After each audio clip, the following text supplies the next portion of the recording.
आपने गाड़ी चलाने वाले, सफाई करने वाले या बात करने वाले रोबोट के बारे में तो सुना ही होगा, लेकिन इस तरह के रोबोट के बारे में शायद आपने पहले कभी नहीं सुना होगा। आपको सुनने में और देखने में भले ही कितना अजीब क्यों ना लगे, लेकिन ये कारनामा लैब में किया जा चुका है और ये किस काम आएगा ये आप समझ ही गए होंगे।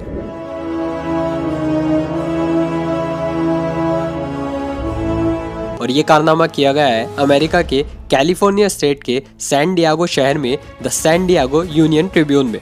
और इस रोबोट का नाम हरमनी रखा गया है। सॉफ्ट स्किन और स्मूथ वॉइस वाले सिलिकॉन से बने इस रोबोट में आर्टिफिशियल इंटेलिजेंस का भी यूज़ किया गया है। मतलब ये आपसे बात भी कर सकता है और आपके साथ रोमांटिक भी हो सकता है और dash dash dash. It seems like an inevitable outcome.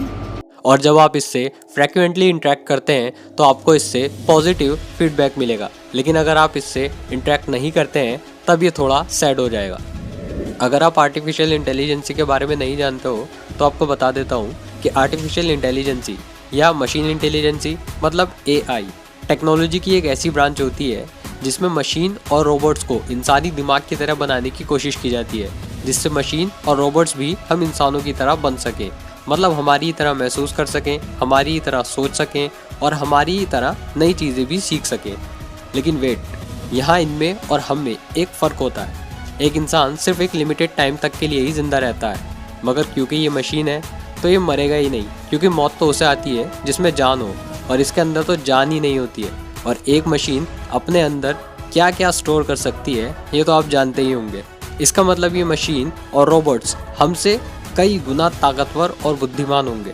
तो अगर आप सोच रहे हो कि आप आर्टिफिशियल इंटेलिजेंसी का यूज़ नहीं करते हो तो आप बिल्कुल गलत हो, क्योंकि जो भी आप YouTube पर सर्च करते हो, जो भी आप Google पर सर्च करते हो, इवन अगर आप ये वीडियो भी देख रहे हो तो ये सारे ही काम आर्टिफिशियल इंटेलिजेंसी यानी कि AI के हैं। तो आपको क्या लगा कि कोई इंसान इसे बैठकर ऑपरेट कर रहा होगा? क्या माइला? तो अब मैं सोचता हूँ कि अगर ये मशीन और रोबोट ऐसे बन गए कि ये अपना अच्छा और बुरा सब कुछ खुद ही सोच सके, तो फिर वो हमारे इशारों पर चलेंगे क्यों? तब फिर अगर आर्टिफिशियल इंटेलिजेंसी फ्यूचर में कुछ ज़्यादा ही विकसित हो गई तो इंसानों और रोबोट्स के बारे में लड़ाई भी हो सकती है या फिर कोई जंग भी हो सकती है।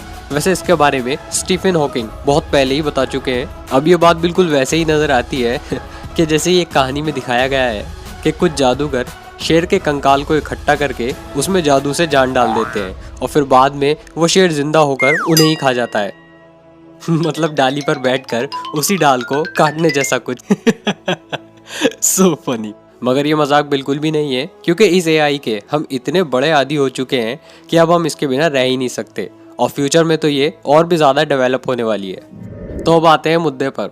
तो आप समझ ही गए होंगे कि आर्टिफिशियल इंटेलिजेंसी क्या होती है। तो इसी आर्टिफिशियल इंटेलिजेंसी का यूज़ किया जा रहा है इस रोबोट को बनाने में। और एक बात, ये इस तरह का इन्वेंशन कोई नया नहीं है, बल्कि इसे बनाने की कोशिश 17वीं सेंचुरी यानी कि लगभग सन 1600 से हो रही है। और सबसे पहले डच नाविकों ने इसे बनाया था। ये लोग इस तरह की रोबोट्स बनाते हैं और इसे बेचते भी हैं। और इतना ही नहीं, यहाँ आप अपनी मनपसंद की रोबोट्स का डिज़ाइन भी बनवा सकते हैं। मतलब आपको आंखें कैसी चाहिए, आपको बाल कैसे चाहिए और फुल स्टॉप। इन रोबोट्स की डिलीवरी एक लकड़ी के बॉक्स में की जाती है। तो आपको क्या लगता है, क्या इन्हें कोई खरीदता होगा? जी हाँ, इनकी सबसे ज़्यादा खरीदारी अमेरिका के टेक्सास और वॉशिंगटन में होती है। और ये लोग इस तरह की रोबोट्स साल में 600 से ज़्यादा बेच देते हैं।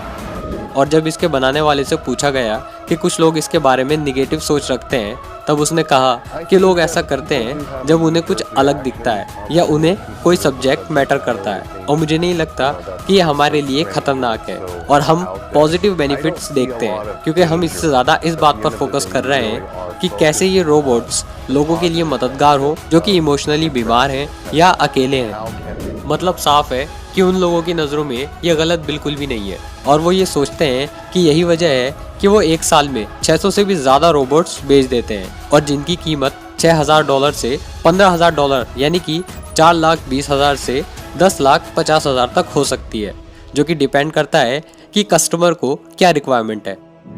वैसे इस तरह की वीडियो बनाने का कोई प्लान तो नहीं था, लेकिन मैंने ये वीडियो इसलिए बनाई क्योंकि आपको पता होना चाहिए कि दुनिया में हो क्या क्या रहा है। सो गाइस, इस वीडियो में इतना ही। आई होप कि आपको ये वीडियो पसंद आई होगी। अगर आपको ये वीडियो पसंद आई है तो लाइक, शेयर और सब्सक्राइब जरूर करें और मैं मिलता हूँ आपसे नेक्स्ट वीडियो में कुछ ऐसा इंटरेस्टिंग लेकर। Take care. कर लेना नहीं। कर लेना, मैं तेरे को टॉफी दूंगा।